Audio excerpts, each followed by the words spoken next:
안녕하십니까. 한국에즐런트 테크놀로지스 과학기술 심포지엄의 2일차 오후 첫 세션에 오신 것을 환영합니다. 세션 시작 전 간단한 공지사항 안내드리고 시작하도록 하겠습니다. 본 세션은 1시간 동안 진행될 예정이며 발표 후 10분 정도 질의응답 시간이 있을 예정입니다. 발표 중에 언제든 편하게 Q&A 채팅창에 입력해 주시면 추후에 질의응답 시간 동안 답변 드리도록 하겠습니다. 그럼 본 세션의 발표를 맡은 에즐런트 김지훈 차장 소개시켜 드리겠습니다.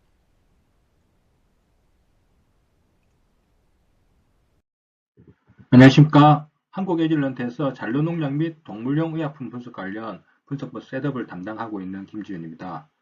안전한 먹거리를 위한 잔류농약 분석은 식품산업에서 아주 중요한 과제 중 하나입니다. 특히 잔류농약 PLS 확대 시행에 맞춰 변화하고 있는 전처리 방법, 그리고 증가된 분석 항목은 분석자의 데이터 해석에 있어서 보다 향상된 전문성을 계속적으로 요구하고 있습니다. 이번 시간에서는 이러한 데이터 해석에 있어서 특화된 기술인 에즐런트 트리거드 mRNA 기술과 함께 잔류농약 동시다성분 분석에서의 보다 정확한 분석을 위한 다양한 기기 분석 기술을 소개시켜 드리도록 하겠습니다. 최근 식약처는 잔류농약 PLS 관련 동시다성분 시험법의 보다 효율적인 시험 및 분석 관리를 위하여 관련 시험법 개정을 예고하였습니다. 주요 개정 내용을 보시면 첫 번째, 기존 정성 정량 가능 동시다성분 항목 473종에서 약 500종 수준으로 확대하는 것입니다. 단순히 보시면 어느 정도 물질수가 조금 늘어나는 것으로 보일 수도 있지만 기존의 473종 같은 경우는 검출되면 개별 단성분 시험법으로 개별 시험을 해야 되는 경우가 항목이 상당히 많았는데 이번에는 500종으로 바뀌는 500종에는 정성 항목을 좀 줄이고 정량 항목을 많이 늘리는 것으로 그렇게 좀 알려지고 있습니다. 두 번째는 치료 처리 관련하여 기존의 액액 추치라든지 SP 정제라든지 하고 농축하고 이런 좀 비교적 복잡한 방법에서 신속 정확하게 처리할 수 있는 퀘터스 방법을 적용한다는 것입니다. 결국 PLS, 즉 기준이 없는 항목 10ppb 규제 적용 관리의 특성상 동시분석 항목은 계속적으로 이렇게 늘어날 수밖에 없는 상황이며 지금 보시다시피 조금 늘어났지 않습니까? 그리고 이런 부분에서 이제 바뀐 시험표에서 분석 실무자 입장에서는 이렇게 늘어난 많은 항목을 어떻게 하면 빠르고 정확하게 분석할 것인가가 최대 과제일 수밖에 없습니다. 자, 그러면 이러한 잔류농약에서의 빠르고 정확한 분석의 어려움을 이해하고 솔루션을 찾기 위하여 잠시 식품공정 잔류농약 분석법 실무 해설서에 나와 있는 정성정약 분석 부분을 한번 되짚어 보도록 하겠습니다. 실제로 이러한 시험 검증 분석에 있어서는 정성과 정량이 나눠져 있지 않고 동시에 분석되어야지 비로소 하나의 분석 결과로서 의미를 갖게 됩니다. 특히 잔류농약 분석은 미지의 간수 성분이 상존하며 동시에 극미량 분석이 요구되다 보니 정성적으로 오인할 확률이 상당히 높은 편입니다. 또한 낮은 농도에서 정량이 수행되므로 충분한 주의가 기울여지지 않을 경우 큰 오차가 발생할 수 있다라고 이렇게 명시되어 있습니다. 잔류농약 실무 해설서를 좀 더 면밀히 살펴보면 정성 분석을 만족하기 위해서는 이 그림과 같이 여기 그림과 같이 표준품과 치료에서의 피크 머무름 시간이 일치해야지 동일한 물리적 특성을 가진 화물이라고 1차적으로 정성 확인하게 됩니다. 여기에 적어도 2개 이상의 프로덕트 아이온을 모니터링하여 정성 확인율을 확보해야 합니다.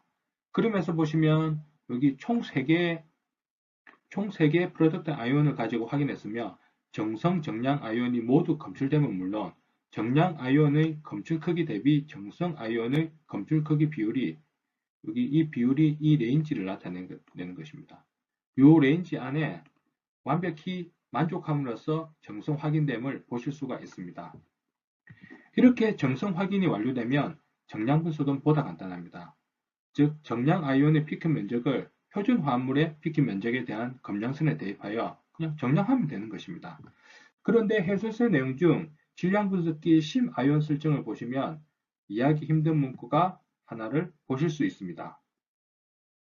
여기에 감도 저하를 최소화하기 위하여 이온의 개수는 2개를 초과하지 않는다 라는 문구인데, QQQ에서 mRM 모드가 SIM 모드, Selected Ion Monitoring 기능을 2번 사용하는 기술임을 감안해서 보면 결국 정확한 정성 확인을 위하여 정성 아이온을 많이 넣어서 정성 확인율을 높이는 것이 좋지만, 아이온을 많이 넣으면 감도 저하가 생긴다, 이렇게 정리될 수 있으므로 아마 여러분들이 이해하는데 혼선을 겪으시는 분들이 계실 것이라 생각됩니다.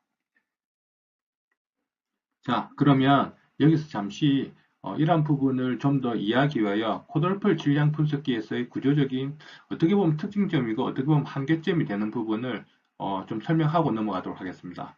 이 코드로폴이라고 불리는 것은 질량 필터, 질량 필터라고도 불리거든요. 결국 특정한 시간 안에, 아주 짧은 시간 안에 타겟된 건물질만 이렇게 지나가고 나머지들은 이렇게 필터링 되는 것입니다. 즉, 오른쪽 그림에서 같이 만약에 4개의 물질을 특정 시간 동안 본다고 하면 각각 이 정도의 아이온들이 지나갈 수 있는 시간이 확보되지만, 만약에 이거보다 더 많은 8개를 본다 그러면 각각 통과되는 시간이 반으로 줄어들겠죠.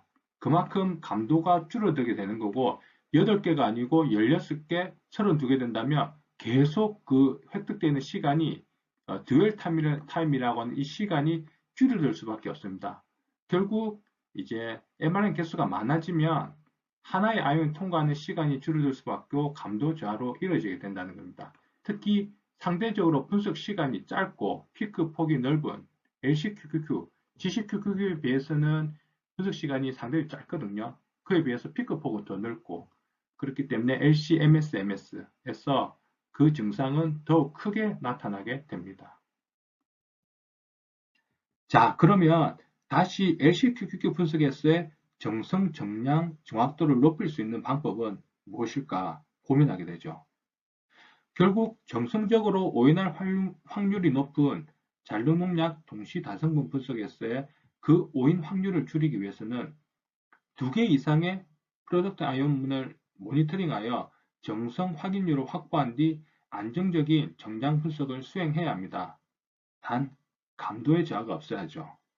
이때 문제가 발생되는 게 정성 아이온 개수를 늘려 정성 확인율을 높이자니 감도 저하로 인한 정량 한계가 문제가 되고, 감도 증가를 위하여 정성 아이온을 줄이자니 정성 확인율이 저하되는 문제점에 봉착하게 됩니다. 그러면 정성 정량, 실무적인 입장에서의 어느 것 하나 포기할 수 없는 이런 중요한 상황에서 선택을 해야 되는 상황이 발생되는 거죠. 대부분은 결국 하나를 얻고 하나를 잃는 타협점을 찾는 방법으로 접근하게 되지만, 에질런트는 이러한 문제점을 해결하고자 트리거드 MRM 기술을 개발하게 되었습니다. 트리거드 MRM 기술은 그림과 같이 정성 아이온 스펙트럼 결과를 생성하여 정성 확인율을 획기적으로 높이는 기술인데, 여기서 중요한 것은 많은 정성 아이온 획득에도 불구하고 정량적인 감도 저하가 나타나지 않는다는 것입니다. 에질런트 LCQQQ 트리거드 MRM이란 에질런트만의 특화된 기술입니다. 정량 정석을 위한 기본 MRM 외에 추가적인 정성 확인 판별을 위한 MRM 라이브러리 스펙트럼 형성 기술이고요. 실제 분석시마다 해당 검량설명 표준품을 기준으로 스펙트럼 라이브러리를 생성합니다. 즉, 매질 역량이 적용된 라이브러리라는 거죠. 현재 시험법이, 바뀌는 시험법이 음성 검체를 이용해서 이제 매트릭스 매치드 검량서를 만들게 되어 있고, 샘플에 따라서 이게 아이온 생성에 대한 패턴이 바뀔 수 있는 거거든요. 그리고 뭐 기기적 오염이라든지 버퍼 상태에 대한 오염이 바뀔 수 있지만, 그 부분들이 모두 적용된 매 배치마다 새로운 라이브를 형성돼서 실제 샘플에 대한 그 스펙트럼과 이제 같이 비교가, 표준 물질에서의 스펙트럼과 샘플 스펙트럼을 비교하게 만든다는 거죠. 실호 중 해당 물질 검출 시에만 자동으로 작동됩니다. 뿐만 아니고 스펙트럼 형성을 위한 최소한의 MRM 데이터 포인트를 획득하기 때문에 기존의 MRM을 2개, 3개 넣어서 하는 것보다 4개, 5개, 이렇게 6개를 넣어도 감도 저하가 나타나지 않는다는 겁니다. 보통 이제 대부분의 기기 회사에 적용되어 있는 프로덕트 아이온 기능이라고 유사한 기능처럼 설명되는 기능이 있는데, 이 부분은 코드플 2번째에 이제 검출되면 스캔 기능을 넣는 기능인데, 그러면 동시간대에 다른 물질 mRNA 듀얼타임이 치명적 영향을 갖게 됩니다. 즉 이제 뭐 한 종, 두 종, 세 종, 뭐 10종, 20종 RT가 충분히 분리되어 있는 그런 분석법에서는 적용이 가능하지만, 지금 적용해야 하는 수백 종의 동시 다성분 분석에서는 실제 사용이 불가능하다는 거죠. 그러나 에질런트 트리거드 MRM 포인트 기술은 MRM 포인트 획득 방식이기 때문에 이 기술은 실질적인 감도 저하가 없으며 현재 국내에서 동시 다성분 분석에 이미 사용이 되고 있는 기술입니다. 예, 그러면 잔류농약 PLS 대응하여 트리거드 mRNA 기술이 적용된 에질런트 LCQQQ 제도 현황을 보겠습니다. 에질런트 LCQQQ는 엔트리 모델인 울티보 모델과 그리고 6470 그리고 하이엔드 모델 6495가 존재하는데, 가장 많이 보편적으로 많이 사용되고 있는 6470으로 시험법을 셋업했습니다. 그리고 주입량도 적은 주입량으로, 가장 최소한의 주입량으로 어떻게 나오는지 결과를 확인해 보았습니다. 예, 현재 셋업 현황입니다. 지금 340여 종에 대해서 전류능력 동시 단순분 분석을 해보았고요.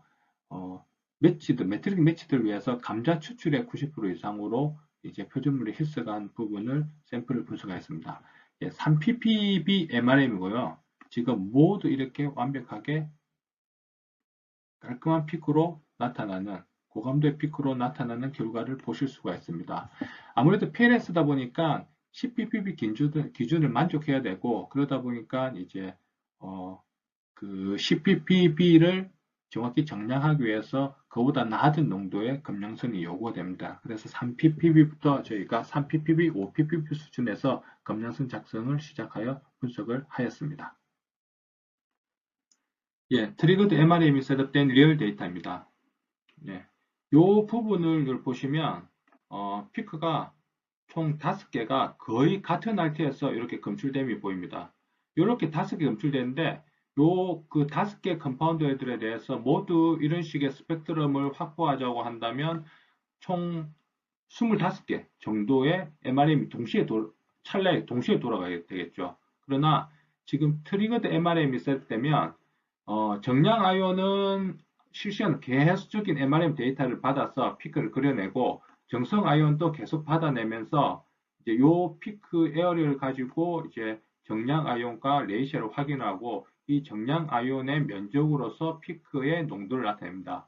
그런데 트리거드가 셋업되면 어느 정도 농도에서 검출이 확인되면은 최소한의 한 포인트, 두 포인트, 세 포인트 이런 식으로 데이터를 획득해서 이런 추가적인 라이브러리를 얻어냅니다. 그래서 표준 물질 부분과 샘플에 해당되는 부분을 매칭을 해서 라이브러리 그 스코어까지 보면서 이 물질이 맞는지를 추가적인 확인을 할 수 있는 정보를 제공해 드립니다.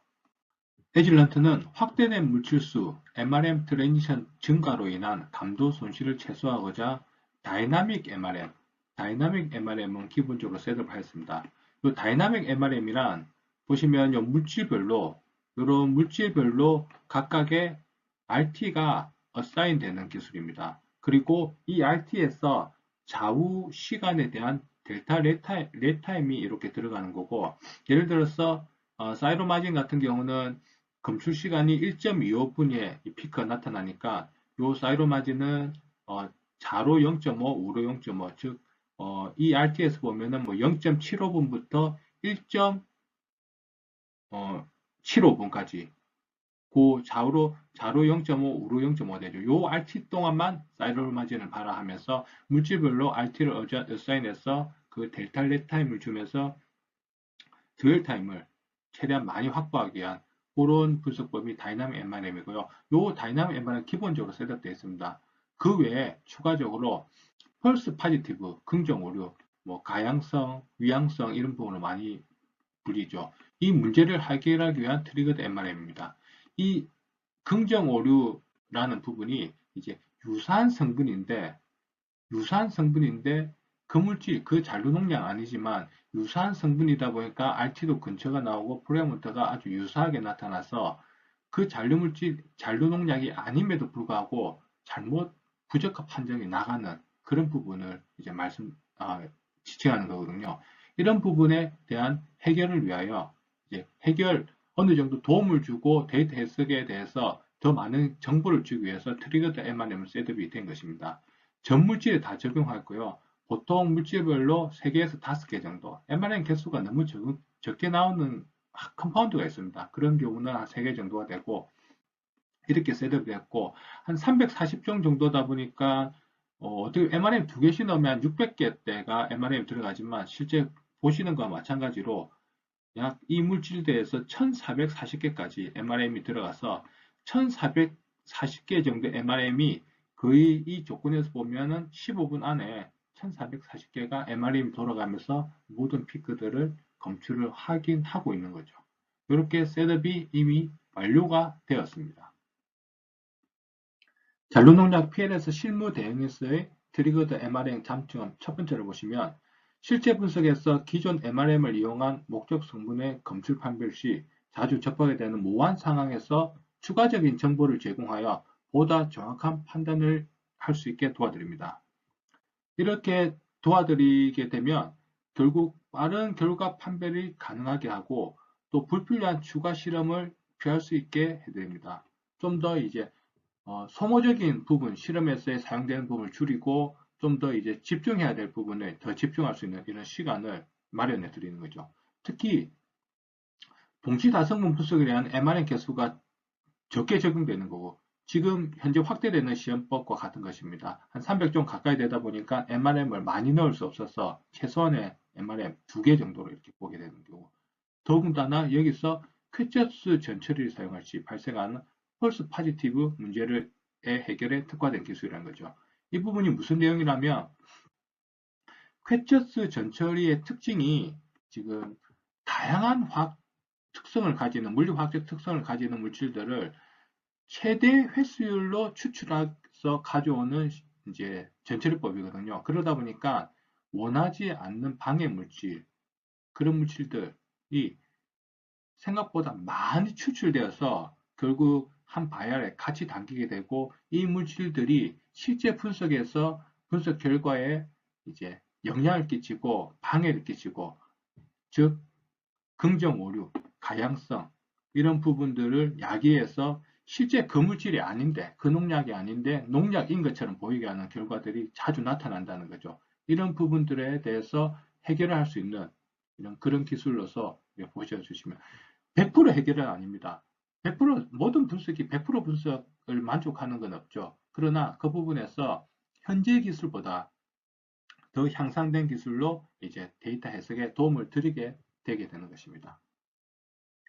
트리거드 MRM 기술을 이용한 시료 검출 판별에서의 국내 실제 사례입니다. 예, 비트나롤이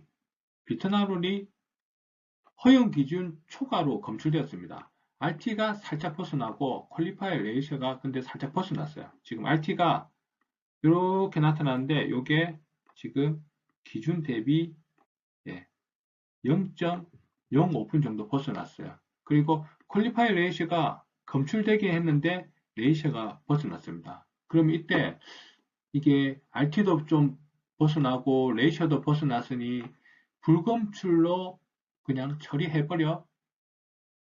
이렇게 판단하기에는 뭔가 실제 분석 입장에서는 어떻게 보면 찝찝하죠, 그죠? 그래서 대부분은 재분석 실험을 하게 됩니다. 그런데 더 사실은 매 실험에서 겪는 일이고 어려움이지만 이렇게 실험 또 재분석해보면 대부분은 또 애매한 모호한 상황으로 유사한 결과가 나타나서 계속적으로 분석자가 이 데이터에 판별을 해야 되는데 그런 판별에 대한 어려움을 계속적으로 이제 일으키는 거죠.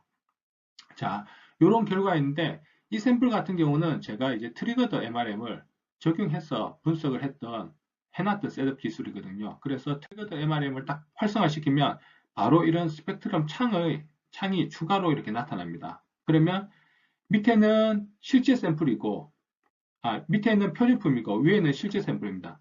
딱 보셔도 차이가 나죠. 이 두 개 MRM이 안 보였습니다.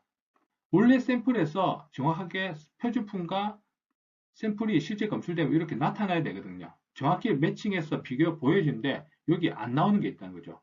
지금 정량 아이온 70, 이 아이온과 퀄리파이 아이온이 검출이 됐어요. 그러나 이 레이시가 좀 틀어지고 검출이 같이 됐지만 이 물질이 이 레이시 스펙트럼이 없는 것을 보면 아니라는 거죠. 즉, 이 물질은 유사한 물리화학적 성질을 가진 다른 물질이라는 거죠. 그러다 보니까 RT도 유사하게 나타났고, 유사한 성분이다 보니까 유사한 구조가 있어서 이런 MRM도 비슷하게 나타났다는 겁니다. 그 MRM 그 프레임부터 나타난 거죠. 만약에 우리가 MRM 셋업을 할 때 이 99나 70을 안 잡고 296.2를 여기 빠졌던 이거를 가지고 이 물질을 MRM을 셋업했다면 이거는 아예 그냥 아니다라고 처음부터 그렇게 판단을 했겠죠. 즉, 아닌 부분이었고요. 이 부분은 트리거드 MRM 기술에서 추가적인 실험, 추가적인 노력이라든지 시간을 들이지 않고, 이거는 이 유사한 성분이기 때문에 RT가 좀 틀어졌고, 레이시가 틀어졌는데, 스펙트럼을 보니까 나와야 될 아예 스펙트럼이 안 나타났다는 거죠. 이거는 유사한 성분이다. 추가 실험 없이 그냥 그대로 깔끔하게 불검출 처리를 하시면 된다는 겁니다. 예, 이런 식으로 실제 샘플에서도 검출 판별에 도움을 드릴 수 있는 기술입니다. 예, 트리거드 MRM을 사용할 때 두 번째 장점을 보도록 하겠습니다.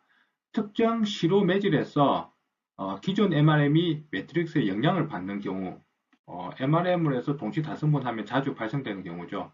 일반적으로는 그 시로만 다른 전처리 방법으로 재실험하여 다시 분석하는 방법이 있습니다. 그러나 식품 공전에서 제시된 방법이 있기 때문에 방법 바꾸는 건 사실은 어렵고요. 바꾸게 되면은 그 방법에 대해서 회수 테스트라든지 베스트 밸리데이션이 되어야 되는 게 일반적이기 때문에 사실 현실적으로 적용하는 게 어렵습니다.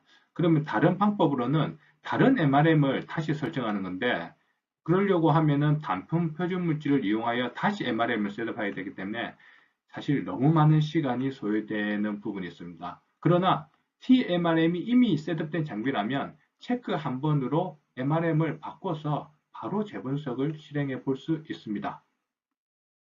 네, 매질 역량에 의한 MRM 변경 국내 실제 사례입니다. 페날리몰이 이런 역량이 있었고요.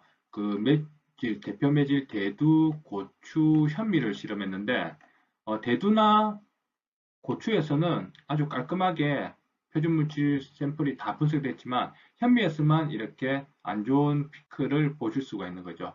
현미 같은 경우는 다른 농산물에 비해서 지질이 많다 보니까 이런 다른 특이사항이 또 나타날 수 있는 그런 대표적인 또 곡물 중에 하나거든요. 농산물 중 하나거든요.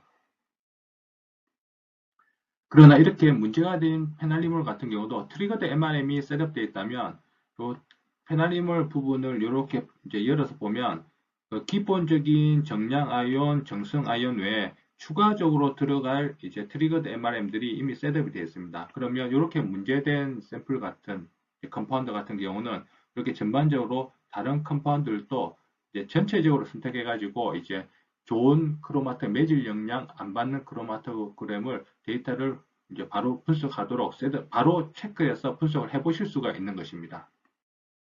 예, 트리거드에 셋업된 다른 MRM들을 넣어서 이렇게 분석을 해보시면 기존에 문제가 되었던 MRM 외에 깔끔한 MRM으로 된 데이터를 만들어 보실 수가 있습니다. 기존의 MRM은 보시면 331에서 268, 331에서 81 주로 이제 큰 아이온들로 일반적인 보편적으로 셋업된 거죠. 그러나 추가적으로 셋업한 체크를 한 MRM은 138.9 그리고 189.0 비교적 작지만 이 MRM으로 크로마토그램을 깔끔한 크로마토그램을 이제 그리는 겁니다. 이 감도라는 부분이 단순히 피크가 큰 것만을 감도가 좋은 물질이라 보길 수는 없거든요. 사실 감도가 좋다는 것은 매질 영향을 안 받고 SMB가 더 좋은 그 아이온들이 감도가 좋은 아이온이기 때문에 이제 현미에서 페날리몰 같은 경우는 이 아이온이 차라리 감도가 더 좋은 아이온이고 이 아이온을 선택해서 분석을 하실 때 보다 정확한 결과를 낼 수 있는 거죠. 이게 이제 트리거드 MRM 셋업됐으니까 그냥 선택만으로도 이렇게 결과를 잘 보실 수 있다는 것입니다. 예. 이제 저 리얼 데이터에서 이제 캘리브레이트 스탠다드의 그 매트릭스 베이스에서 이제 어떻게 나타나는지 리얼 데이터를 보여드리도록 하겠습니다. 모두 이제 매질 90% 이상으로 했고, 대두, 고추, 현미 이렇게 쪼갰을 때 5ppb 그림이고요. 그리고 10, 50, 25, 50, 75 총 5개 금량선을 걸고 모두 보시는 것과 같이 다 안정적으로 피크가 깔끔하게 나타나는 것을 보실 수가 있습니다. 캘리브레이션 커브에서 리니어트를 보시면 지금 340종 수준이었고 300종 이상이 다 0.995 이상 대부분의 매질에서 다 대부분의 컴파운드들이 0.995 이상을 만족한 결과를 보실 수가 있고요. 이제 PLS다 보니까 LOD가 중요하죠. 그 LOD 부분에서 OPPB를 얼마나 만족하는지를 봤을 때 현재 모든 매질에서 매질 시험법에서도 OPPB를 다 LOD를 만족했고 그뿐만 아니라 대부분의 컴파운드들은 0.5 ppb 이하의 LOD를 가지는 것으로 나타났습니다.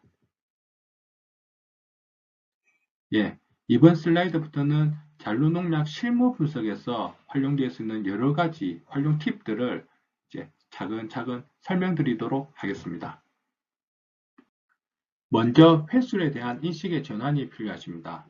기존은 시루의 추출, 전처리, 농축 과정에서의 분석 대상 물질의 감소, 증가율만을 횟수율의 범위에서 이제 생각하시고 검토하셨지만 앞으로 이제부터 잔류농약 동시 다성분 분석에 있어서는 기기 분석도 일부 포함해서 횟수율로 생각해 주셔야 됩니다. 즉, LC도 마찬가지고 GC도 마찬가지고 샘플이 주입되어서 칼럼을 통해서 분무되어서 매스까지 들어가는 그리고 GC도 인젝션되어서 기화되어서 칼럼을 통해서 매스로 들어가는 이 매스까지의 시료 도입률이 그 매질에 의한 영양 차이 때문에 샘플과 표준 물질이 똑같을 수가 없거든요. 이 부분에서 차이가 날 수 있는 부분을 고려하셔서 횟수율로 인식을 하셔야 됩니다.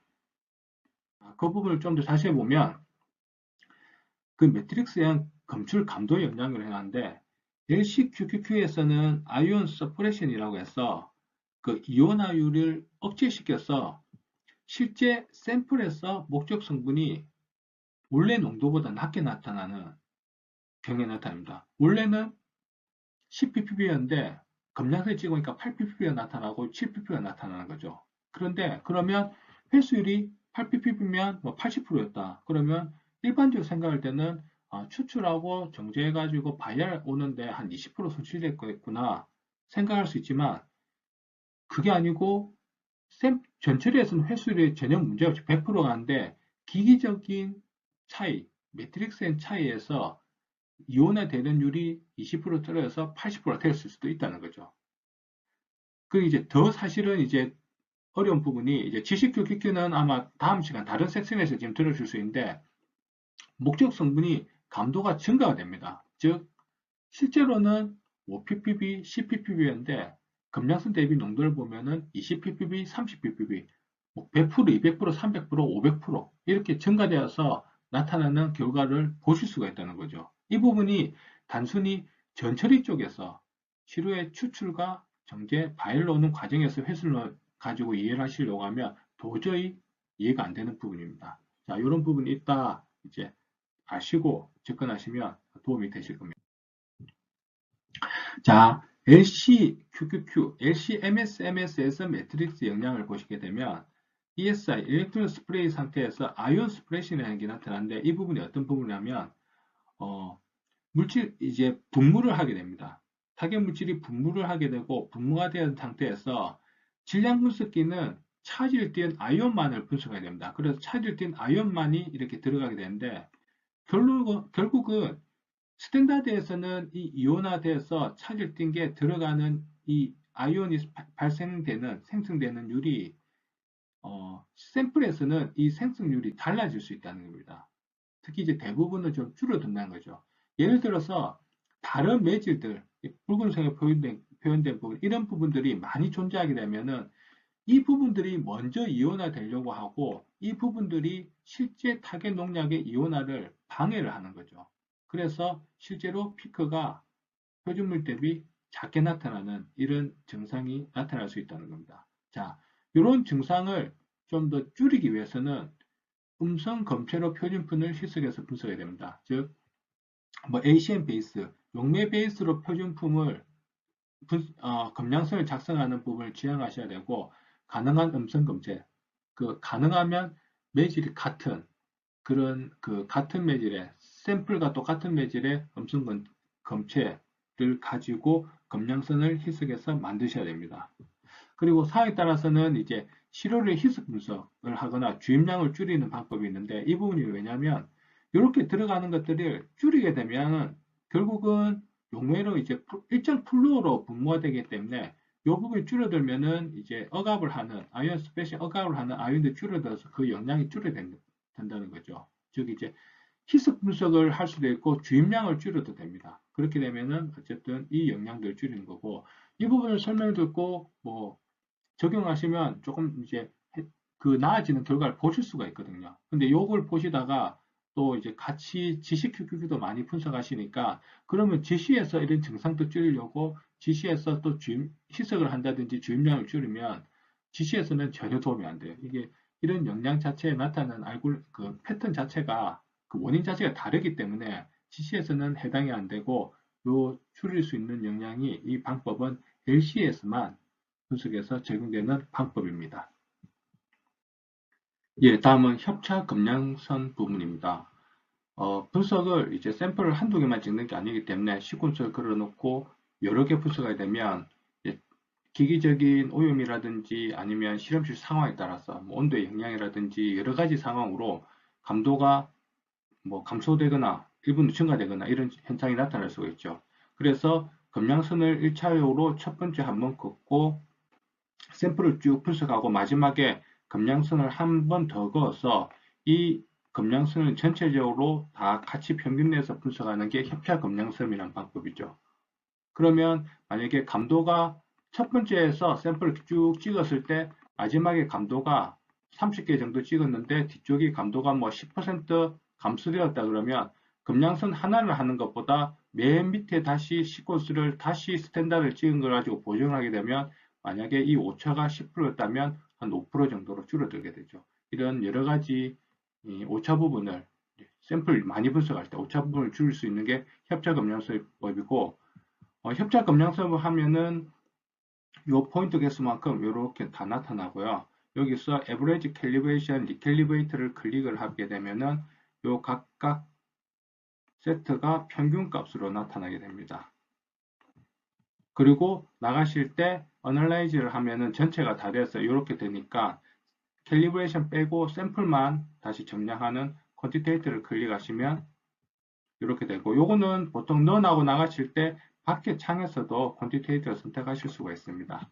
어쨌든 이런 방법을 거치면 검량선이 하나로 나타나게 됩니다.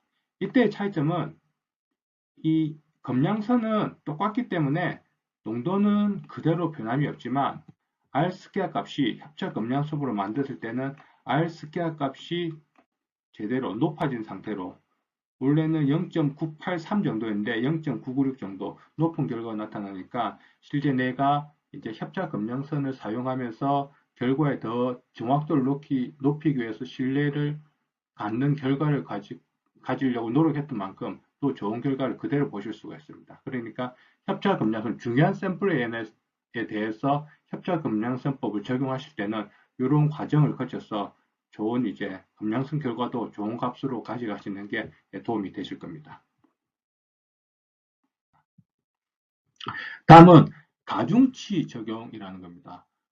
일반적인 분석에서는 사실은 가중치 적용을 그동안은 별로 하지 않았어요. 근데 이제 동시다성분 분석하고 페일에서 이렇게 하다 보면 어떻게 보면은 내가 검출해야 되는 그 좀 가혹적인 조건, 이제 최소한의 농도까지 검출해 계속 봐야 되고, 사실은 이제 CPPP가 어떻게 보면 어떤 장비에서는 좀 쉬운 농도일 수도 있는데 어떤 장비에서는 또 어려운 농도일 수도 있거든요.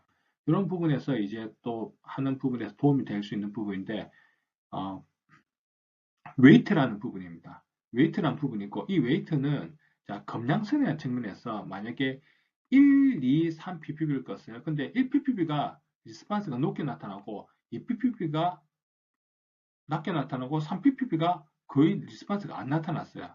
그런데 여기다가 100ppb를 그으면 검정선이 쫙 그려지고 y는 ax 플러스 b r² 값이 잘 나오게 됩니다. 이게 이런 문제가 어떤 문제냐면 이 검량선 수식을 만드는 데는 이 x축의 값이 기여도가 상당히 크기 때문입니다. 이 기여도에서 이 기여도를 나눠주는 부분, 보정해 주는 게 웨이트를 주는 부분이고요.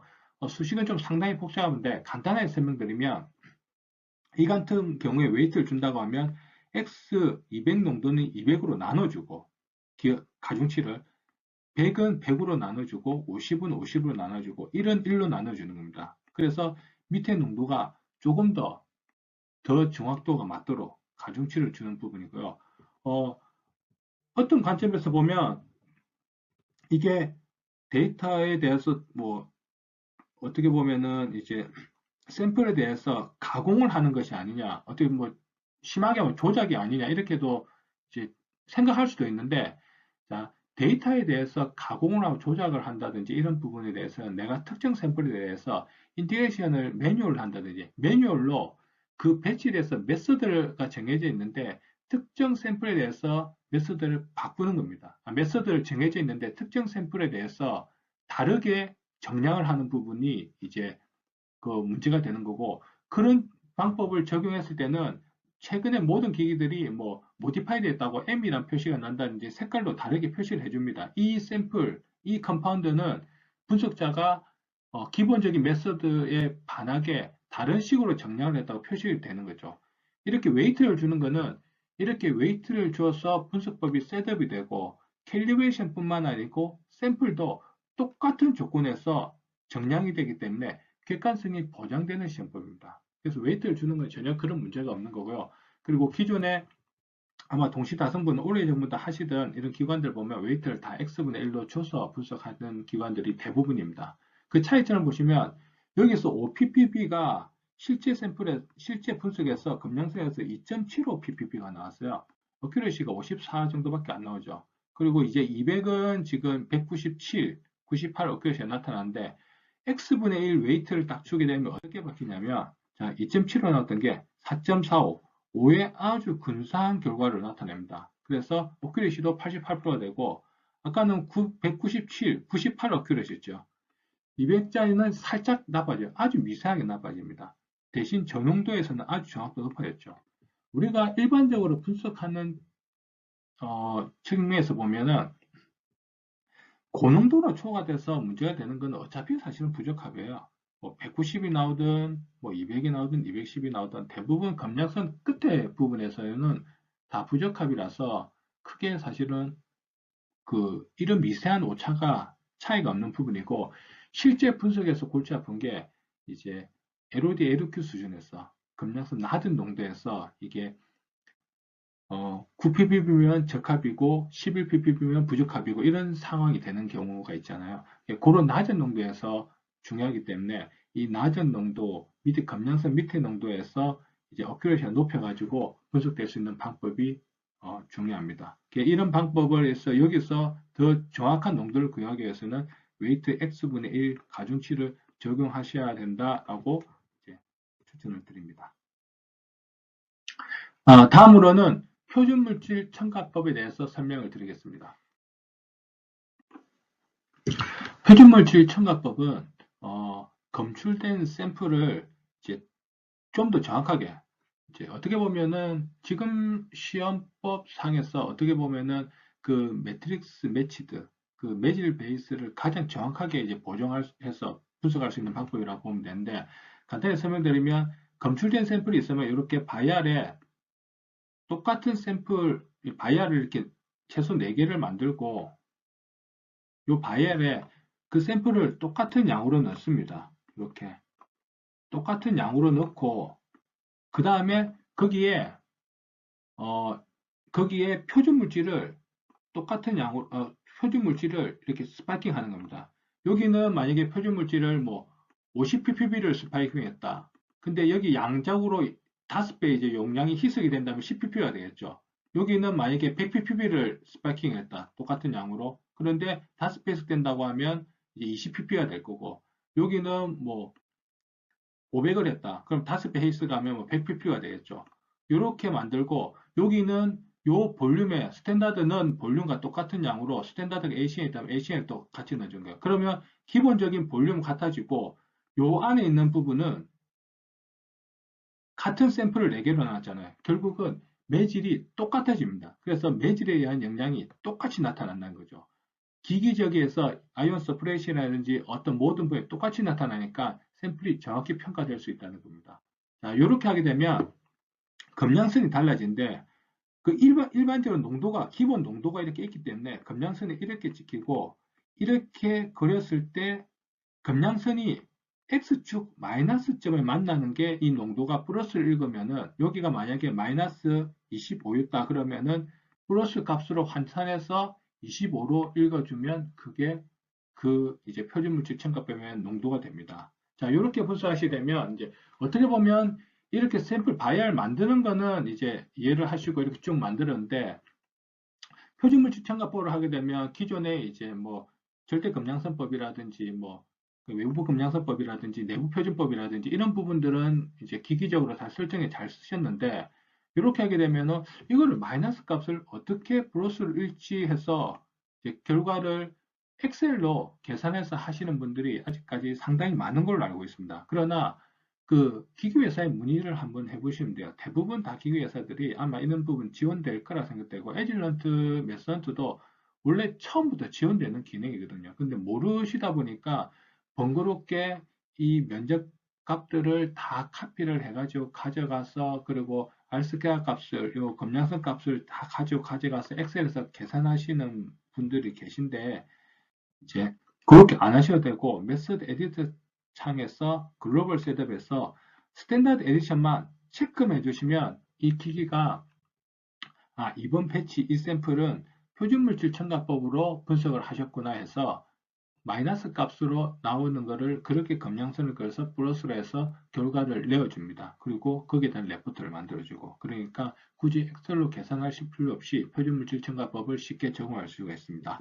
지금 동시다성분 샘플을 분석을 계속 접근하시게 되면 결국은 이제 매질 영향 때문에 긴가민가 하는 것들이 많이 생길 거고 단성분을 검량선을 그려서 보게 되어도 이제 좀 긴가민가 하는 경우가 상당히 많이 발생될 거예요. 근데 가장 어떻게 보면 쉽게 볼 수 있는 게 표준물질 첨가법이에요. 만약에 앞에 설명에서 비트나롤이 지금 RT가 조금 틀어져 있는데 긴가민가 했잖아요. 근데 표준물 첨가법으로 딱 해서 스탠다드 딱 첨가해서 보면 그 RT가 틀어진 데서 피크가 계속 같이 올라오는 게 아니고 솔드를 띄듯이 실제로 아까 비트나롤이 0.5분 틀어서 이렇게 나타났죠. 근데 표준물 첨가법을 찍어서 분석하면 여기서 이렇게 기존 농도가 있고 스탠다드가 이렇게 올라오는 거야. 그러면 표준물 첨가법 보면 표준물 첨가 RT가 딱 나타나고 여기에 다른 피크가 있었는 걸 확인할 수가 있거든요. 이런 부분까지 판단이 가능하기 때문에 이제 좀 애매한 샘플에 대해서는 정말 이게 어떻게 진짜 긴지 아닌지 모르겠다. 물론 그런 샘플들에 대해서 뭐 큐토프라든지 더 상위 장비라든지 다른 걸로 크로스 체크 할 수 있으면 좋지만 현실적으로 그렇게 안 되는 경우가 대부분이잖아요. 그러니까 거기에 대체할 수 있을 수 있는 방법 중에 하나가 또 표준문 첨가법이니까 이런 방법은 많이 활용해서 실제 이제 다양성 판단이라든지 아니면 매질에 의한 값이 틀어진 것들을 정확한 결과를 내는 방법으로 많이 활용하시면 실제 이제 분석에 많은 도움이 될 것 같습니다. 네. 에질런트는 지금 매스헌트라는 소프트웨어가 있고요. 이거는 에질런트 질량 분석 기능은 GC 매스부터 일반 싱글 매스부터 MS, MS 그리고 토프, LC 매스, LC, MS, MS 토프까지 매스헌트는 동일한 소프트웨어 사용되는 부분이고요. 그래서 한 번만 이제 잘 익히시면 뭐 GC 매스, QQQ를 사용하시는 분은 LC QQQ를 그대로 사용하실 수가 있어요. 소프트웨어 똑같으니까. 예, 이런 부분이고 이 매스헌트 부분을 조금 더 이제 활용하는 부분, 동시 다성분에 있어서 활용을 더 잘할 수 있는 부분들을 추가적으로 설명을 드리도록 하겠습니다.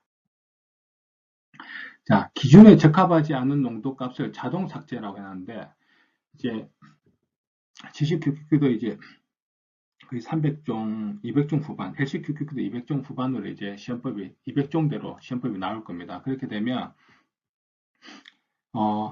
하루에 샘플을 뭐 우리는 샘플을 그렇게 많이 분석 안 해. 300개 정도 분석, 아니 30개 정도 분석해. 이러지만 각 샘플당 이제 500개의 컴파운드를 봐야 돼요. 그러면 실제 다 이제 자동 그냥 디폴트 값에서 인테그레이션해서 그 숫자로서 피크를 확인해야 되면 한 샘플당 500개를 봐야 되니까 10개만 돼도 5,000개를 봐야 되고 만약에 30개라고 하면 15,000개의 셀을 봐야 됩니다. 이 셀들이 어마무시하게 이렇게 많아지고 이 부분에서 하나씩 클릭해서 피크들이 검출된지 안 되는지를 본다고 하면 하루 종일 해도 이게 제대로 못 볼 수도 있고 실제 이렇게 묻혀서 실제 검출된 데 샘플을 놓칠 수 있다는 거죠. 그래서 소프트웨어 상에서 어느 정도 스레스홀드 값을 준다든지 이런 값으로 필터링하는 기능들을 충분히 잘 활용하셔야 됩니다.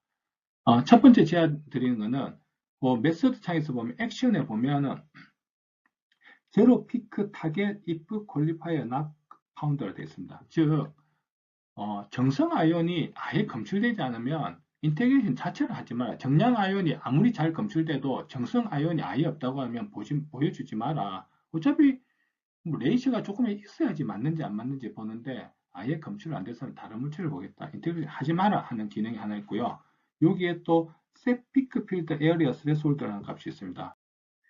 그 부분을 딱 클릭을 하게 되면 나타나는 창이 하나 나타나는데 바로 이제 percentage of lowest calibration 레벨이라는 게 딱 나타납니다.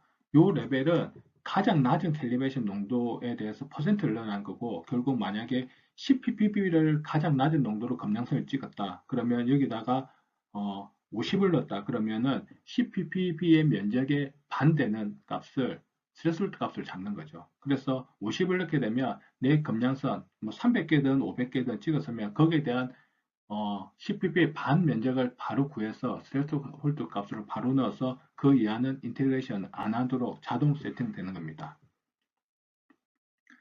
그 외에도 퀄리파이어 레이스 셋업이라는 게 있습니다. 이제 정량 아이온이 이만큼 큰데 정성 아이온이 이 정도 되면 이 레이셔를 만약에 20% 정도 줘도 이 범위에서 움직이게 되면은 맞다 안 맞다 이제 쉽게 판단되지만 정성 아이온이 아주 작은 경우는 이 CPPB가 범위도 엄청 짧거든요. 그래서 이 벗어나는 경우가 상당히 많습니다. 그래서 이런 경우는 레이셔를 다르게 줄 수 있어야 되고 이게 뭐 매번 캘리브레이션마다 사실은 레이셔가 바뀌기 때문에 좀 적용하기 어려운데 여기서 이 창에서 아까 그 창에서 이 부분을 클릭하셔서 레이셔를 주면은 그 캘리브레이션 배치에서 표준물질 기준으로 레이셔가 정성화인 레이시를 보고 자동으로 그 언센틱 밴드 값을 설정을 자동으로 하게 됩니다. 그래서 쉽게 적응할 수 있다. 이렇게 보시면 되겠습니다.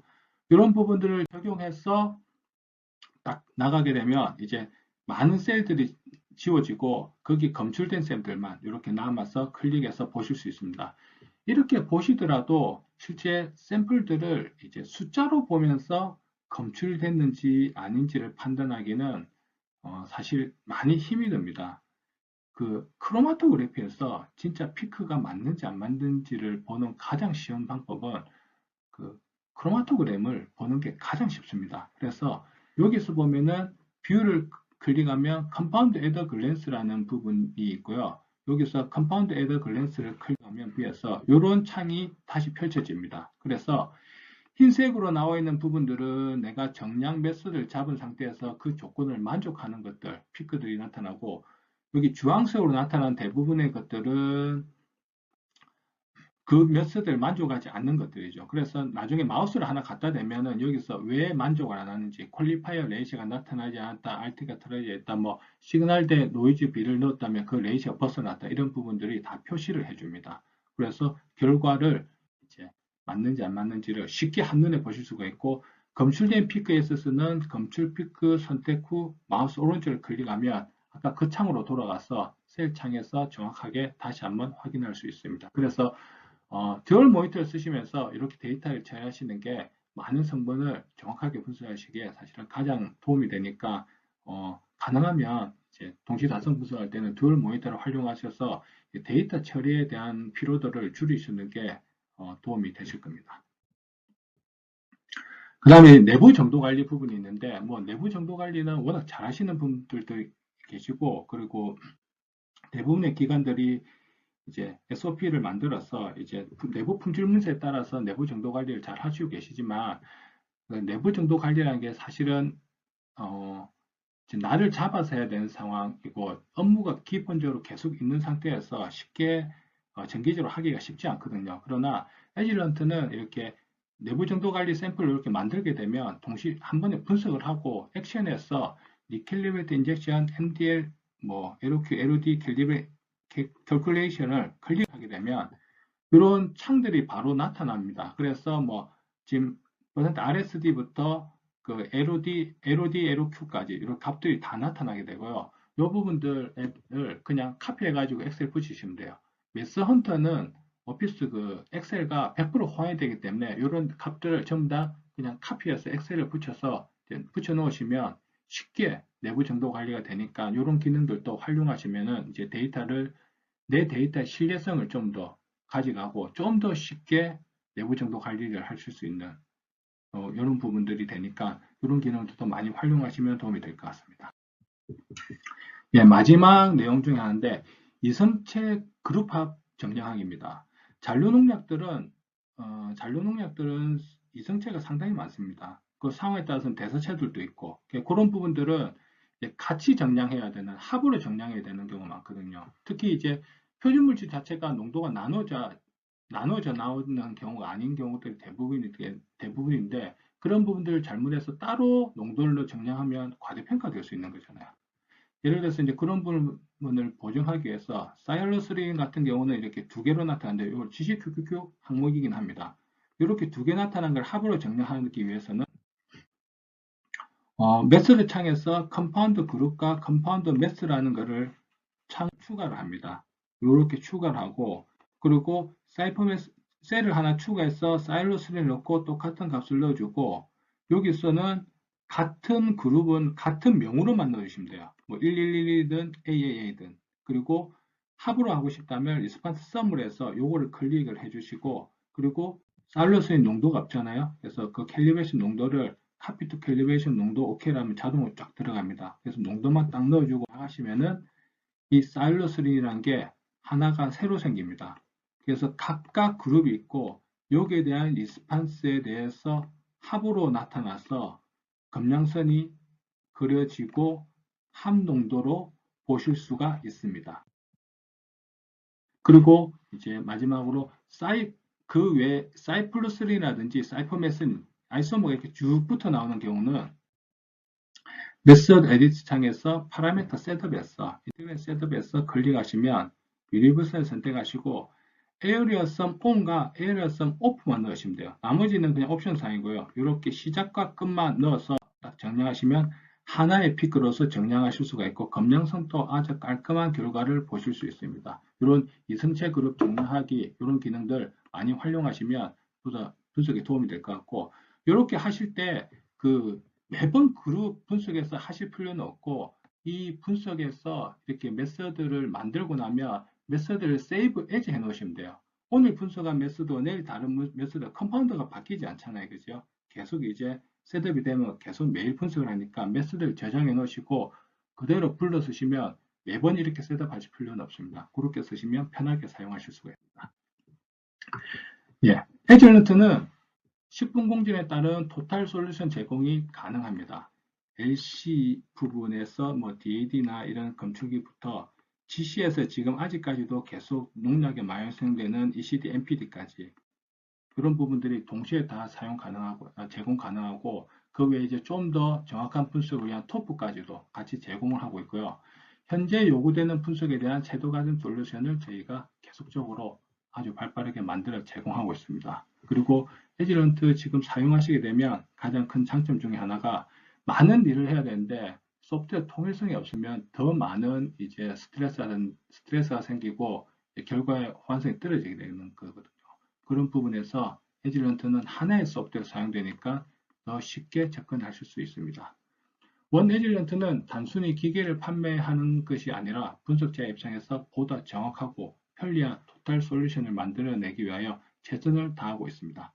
예, 이상 제가 설명하는 자료는 마치도록 하겠습니다. 예, 끝까지 잘 들어주셔서 감사합니다.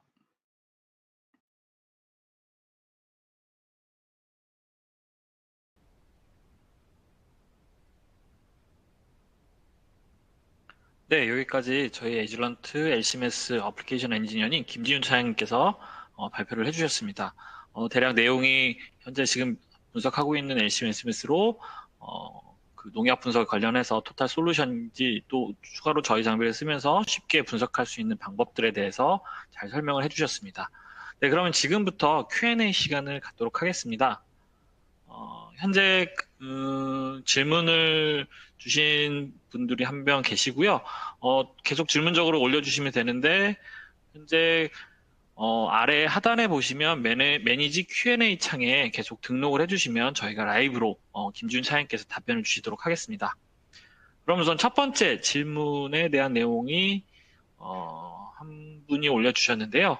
협차 검량선 방식에서 방식이 평균값 방식으로 계산되는 건가요? 라고 질문 주셨습니다.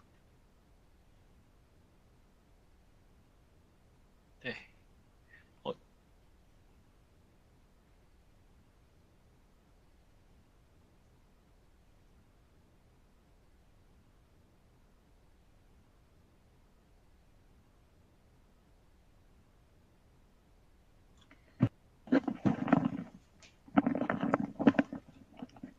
네, 김지훈입니다.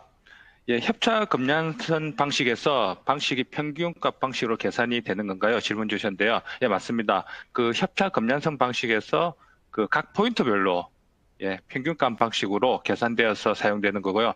그 포인트별로 평균값으로 사용되는데 실제로 그 각각 포인트 개별로 다 펼쳐졌을 때나 포인트를 할 때나 R 스퀘어 값 때는 Y는 X 플러스 B 검량선 수식은 똑같습니다. 평균값, 포인트별 평균값 방식으로 이렇게 각각 포인트가 지키는 게 맞습니다.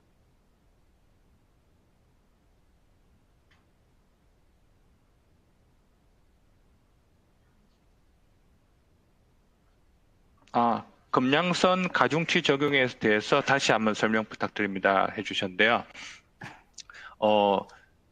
수식 자체는 상당히 복잡해요, 진짜. 그 부분에서 일반적인 지금 절대 검량선법을 보시도 이제 쉽게 이제 검량선이 좀 복잡해졌는데 그 가중치라는 부분은 결국은 가중치를 x분의 1을 준다든지 x제곱분의 1을 준다든지 그런 식의 y도 y축에 대한 가중치도 줄 수 있고요. 농도에 대한 가중치를 준다는 거는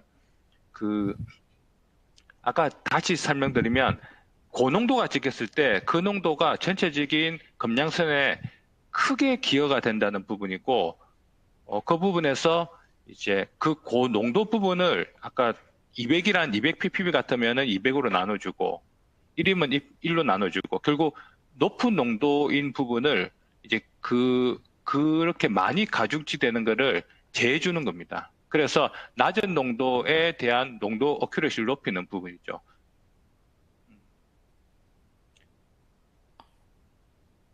이해가 되는지 모르겠는데 어쨌든 농도별로 낮은 농도, 높은 농도가 그 Y는 X 플러스 B 검량선 수식에 절대적으로 기하는 부분을 보정을 해주는 부분입니다. 그렇게 이해하시면 되겠습니다. 그 다음 세 번째 질문이요. 포인트별 평균값을 적용하지 않아도 R스퀘어 값은 같은가요?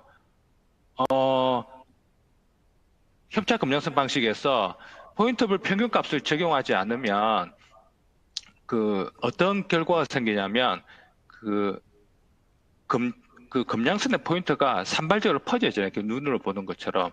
결국은 그 퍼져 있는 오차가 R스퀘어 값에 산정이 되는 겁니다. 그래서 R스퀘어 값이 낮아지게 되는 거거든요. 그래서 그 표준 편차를 줄여서 하나의 평균값을 만들어주면 R스퀘어 값이 좋아지게 되는 거예요. 그래서 평균값을 적용하지 않으면 R스퀘어 값은 협차 검량선법 기본적으로 안 썼을 때보다 검량선이 차이가 난 경우는 기본적으로 R스퀘어 값이 안 좋습니다. 그래서 흔히 농산물 분석하실 때 특히 이제 LC QQQ보다는 지식 QQQ에서는 이제 어느 안정화, 라인이나 칼럼 안정화 부분에 대해서 감도가 증가되는 영향이 많이 나타나거든요. 그럴 경우에 협착 gem상선법을 사용하시면 알스케아 값이 0.98 이하로 떨어지고 0.95 이하로 떨어져서 썼을 때 실제 데이터를 검증을 받을 때 그게 페일이 되고 나중에가 되는 게 더 많습니다. 그래서 그런 경우는 알스케아 값 협착 gem상선법에서 평균을 산정하는 방법을 이렇게 꼭 사용하시길 추천드립니다.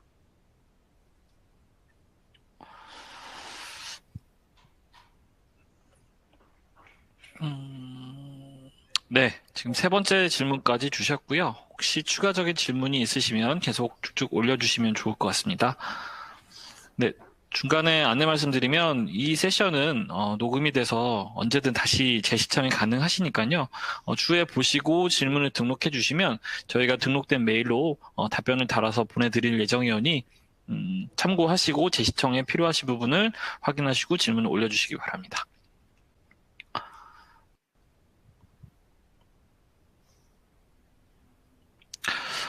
네, 우선 추가적인 질문은 현재 없으신 것 같고요.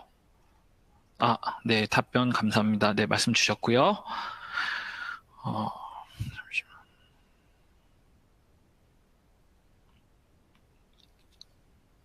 네.